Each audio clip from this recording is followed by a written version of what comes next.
তাজমহল, কী রহস্য লুকিয়ে রয়েছে এর পিছে? আর ওই 22 বন্ধ দরজার পিছনে কি রয়েছে? কারো মতে 22 বন্ধ দরজার পিছনে রয়েছে হিন্দু মূর্তি, আবার কারো মতে এই দরজাগুলির পিছনে রয়েছে গুপ্তধন। কিছু লোক তো এটাও বলে যে এটা তাজমহল না, এটা একটি শিব মন্দির, যার আসল নাম তেজমহলিয়া। এক থিওরির মধ্যে তাজমহল মুঘল বাদশাহ শাহজাহানের দ্বারা বানানো হয়েছে রাজা পরমার্দি দেবের দ্বারা 13th সেঞ্চুরিতে। এরপর এটি পাস ডাউন হয় রাজা মানসিংহের কাছে এবং মুঘল বাদশাহ শাহজাহান রাজা মানসিংহের নাতি রাজা জয়সিংহের কাছ থেকে কিনেছিলেন। এরকম অন্য একটি থিওরিতে বলা হয় যে মুঘল বাদশাহ শাহজাহান এই তাজমহল বানানোর পর 20,000 লেবার্সদের হাত কাটিয়ে দিয়েছিল, কারণ তারা যাতে এইরকম সুন্দর মনিউমেন্ট দ্বিতীয়টা না বানিয়ে দেয়। প্রথম থিওরির মতে তেজমহলিয়া বানানো হয়েছিল 13th সেঞ্চুরিতে এবং দ্বিতীয় থিওরির মতে মুঘল বাদশাহ শাহজাহান লেবার্সদের হাত কাটিয়েছিল 17th সেঞ্চুরিতে, প্রায় 450 বছর পর। তো এমন তো হতে পারে না যে দোনো থিওরি সঠিক। তার জন্য চলো আজকের ভিডিওতে জানি আসল ঘটনাটি কি হিস্ট্রি রয়েছে তাজমহলের বিষয়ে, আর ওই 22 বন্ধ দরজার পিছনে কি রয়েছে।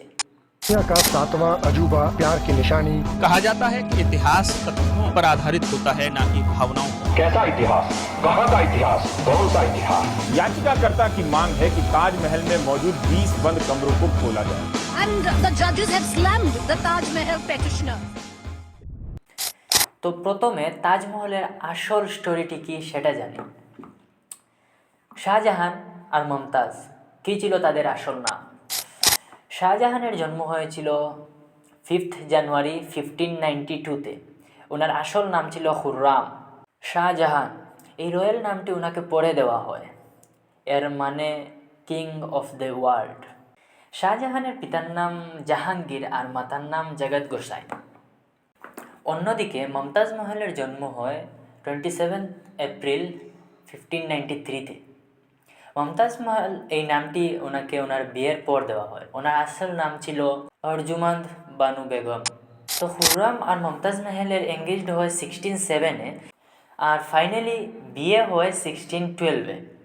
শাহজাহানের আরও বউ ছিল, যেমন কান্দেরি মালা আর আকবরবাদী মহল, এবং আনফর্চুনেটলি মমতাজ মহলের মৃত্যু হয় 17 জুন 1631-এ। অ্যাকর্ডিং টু ইসলাম, মানুষের মৃত্যুর পর এবং ফাইনাল জাজমেন্ট ডে হাসর এর আগের সময়কে আলমে বরজক বলা হয়। শাহজাহান চেয়েছিল মমতাজ মহলের এই আলমে বরজক যে সময়টি, এই সময়টা গ্র্যান্ড হওয়া দরকার, লাজবাব হওয়া দরকার।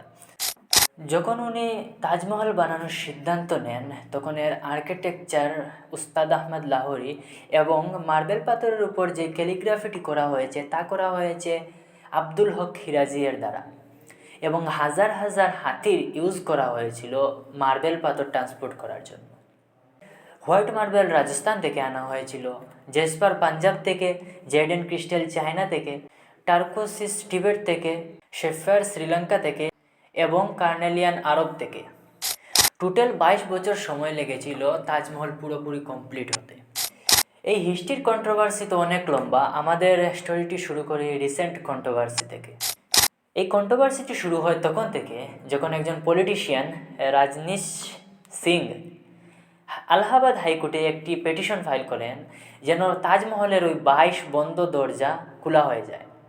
ইনি চাচ্ছিলেন এএসআই মানে আর্কিওলজিক্যাল সার্ভে অফ ইন্ডিয়ার দ্বারা একটি কমিটি গঠন করা হয় এবং এই কমিটির লোকেরা ওই 22 বন্ধ দরজা খুলে ভিতরে ঢুকে এবং ওই জায়গায় তালাশি নেয় যে কোনো হিন্দু দেবদেবীর মূর্তি রয়েছে কিনা, এবং কোর্ট এই পিটিশনকে রিজেক্ট করে দেয়। এটা বলে যে এইরকম বেহুদা পিটিশন দিয়ে হাইকোর্টের মজা উড়ানো হচ্ছে।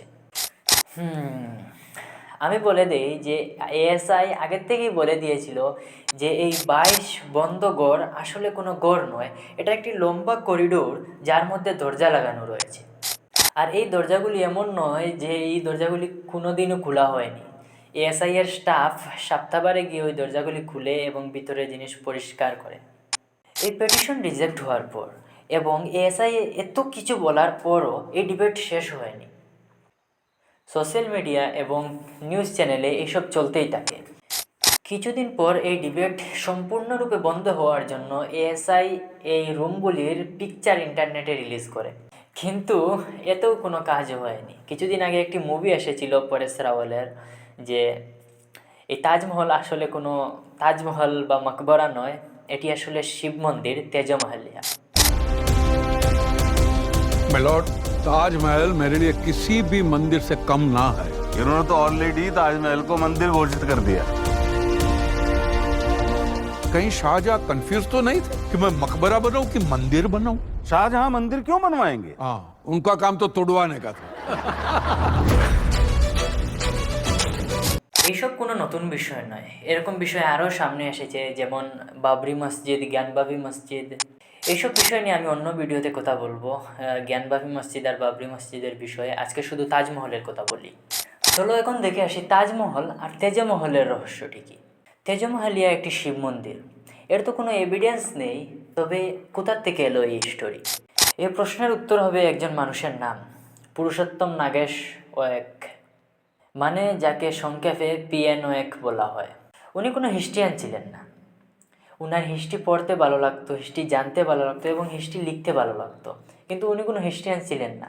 উনি বানিয়ে বানিয়ে হিস্ট্রি লিখতেন, রিরাইট করতেন হিস্ট্রির। উনি লক্ষ্য করেন ভ্যাটিকান ওয়ার্ড কিছুটা সংস্কৃত শব্দ বাতিকায়ের সাথে মিলে। এর মানে হতে পারে ভ্যাটিকান সিটি কোনো সময় হিন্দু টেম্পল ছিল। হতে পারে কি, এক কাজ করি, আমি লিখে দিই যে ভ্যাটিকান সিটি এক সময় হিন্দু টেম্পল ছিল। আমি ডং করছি না, PNOK একটি প্যাম্পলেটসে এই বিষয়ে লিখেছিলেন। কি এসব শুনে তোমাদের আজীব লাগছে? তাহলে চলো ওনার লেখা আরও কিছু হিস্ট্রি তোমাদের শোনাই। উনি একটি প্যাম্পলেটস লিখেছিলেন খ্রিস্টানিটি এর উপর। উনি বলেছেন খ্রিস্টানিটি অ্যাকচুয়ালি খ্রিশ্চান নীতি। জিসাস অ্যাকচুয়ালি ইন্ডিয়াতে এসেছিলেন যখন উনি 13 থেকে 30 বছরের মধ্যে ছিলেন, এবং উনি ইন্ডিয়া থেকে খ্রিশ্চান নীতি শিখে গিয়েছিলেন। আর খ্রিস্টানিটি পুরোপুরি হিন্দুইজম থেকে ইন্সপায়ার। শুধু তা নয়, উনি বলেছিলেন ইসলাম আর জুডাইজম ও হিন্দুইজম থেকে ইন্সপায়ার। আপনারা বলবেন কিভাবে? উনি বললেন ইব্রাহিমের নাম শুনতে কিছুটা ব্রহ্মায়ের মতো লাগে এবং ইব্রাহিমের স্ত্রী সারায়ের নাম শুনতে কিছুটা সরস্বতী এর মতো লাগে, এবং মুসেস মানে মুসা আলাইসাল্লামের নাম শুনতে কিছুটা মহেশ এর মতো লাগে। মানে লক্ষ্য করতে পারছো PNOK এর হিস্ট্রি কোথার থেকে কোথায় নিয়ে গিয়েছিলেন উনি। এসব আমি বলিনি, এসব বলেছেন PNOK। আমি যা বলেছি এই ধর্মগুলির বিষয়ে তা এই ভিডিওতে গিয়ে দেখে আসতে পারো, লিংক ডিসক্রিপশনে রয়েছে। এটা তো ক্লিয়ার হয়ে গিয়েছে যে তেজমহলিয়া নয়, এটা তাজমহল। তবে আপনাদের মনে অন্য একটি কোয়েশ্চেন আসতে পারে যে মুঘল বাদশাহ শাহজাহান যে 22,000 লেবার্সদের হাত কাটিয়েছিল, এটা কি সত্যি? একটু চিন্তা করে দেখো যে 22,000 মানুষের হাত একদিনে তো কাটা সম্ভব নয়। এমন না হলে তো একে একে হাত কাটা হয়েছে।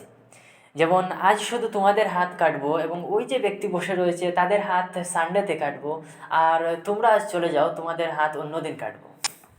যদি এমন হতো তাহলে তো সব রাজমিস্ত্রি লাইনে দাঁড়িয়ে নিজের হাত কাটার অপেক্ষা তো করতো না, ওরা হাত কাটার কথা শুনতেই তো পালিয়ে যেত।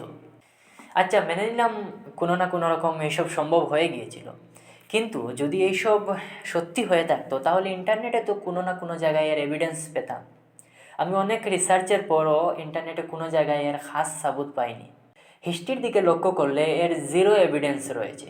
যদি এইসব সত্যি হয়ে থাকতো তাহলে কোনো না কোনো জায়গায় তো এর হাতের কঙ্কাল পাওয়া যেত, বা এসব যদি সত্যি হয়ে থাকতো তাহলে কোনো কিতাবের মধ্যেও তো মেনশন থাকতো। ইনফ্যাক্ট যা এভিডেন্স আমাদের কাছে রয়েছে তা এর পুরো উল্টো। মুঘল বাদশাহ শাহজাহান তাজগঞ্জ নামে একটি সেটেলমেন্ট বানিয়ে দিয়েছিল, যা এখনও পর্যন্ত রয়েছে। হাজার হাজার মেশনস, আর্টিসিয়ানস আর ওয়ার্কার্সরা অ্যাসেম্বল হয়েছিল একসাথে কাজ করার জন্য। ওই ওয়ার্কার্সদের বংশধর আজ পর্যন্ত ওই জায়গায় কাজ করে। অ্যাকচুয়ালি শাহজাহানের লেবার্স একটি বড় এন্টায়ার শহর বানিয়ে নিয়েছিল শাহজাহানাবাদ নামে, যা এখন বর্তমানে দিল্লি।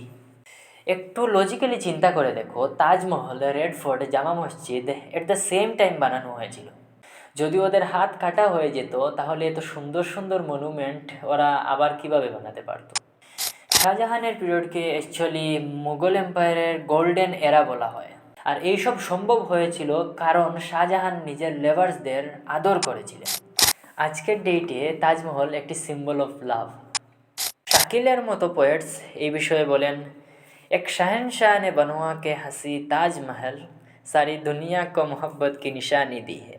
অন্যদিকে এক লেজেন্ডারি পোয়েটস যেমন শাহির লুধিয়ানি বলেন, এক शहंशाह ने दौलत का सहारा लेकर हम गरीबों की मोहब्बत का उड़ाया है मजाक। এটি দুনিয়ার সাতওয়া আজুবা, one of the most tourist attraction. এটি ইন্ডিয়ার গর্বের বিষয়। ভিডিওটি পছন্দ হলে চ্যানেলটিকে সাবস্ক্রাইব করে রাখুন।